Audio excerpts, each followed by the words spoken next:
মহিলাদেরকে কষ্ট দিলে, তাদেরকে আঘাত করলে কি ঘটে?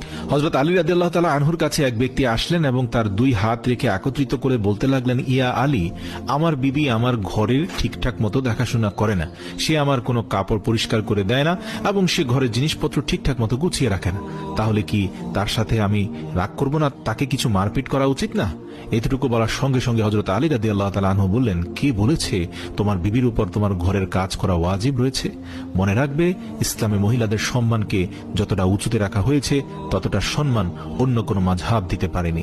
আমি আল্লাহ রাসূলের কাছ থেকে শুনেছি, মহিলাদের সবচেয়ে বড় দায়িত্ব হলো সে যেন তার সন্তানকে ভালোভাবে মানুষ করে এবং সে তার সন্তানের দেখাশোনা করে।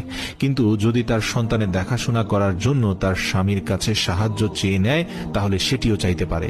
আর এখানে তুমি তাকে ঘরের কাজ করার জন্য বলছো। যদি মহিলারা তার নিজের খুশিতে ঘরের কাজ করে থাকে, সেটি তার দয়া, সেটি তার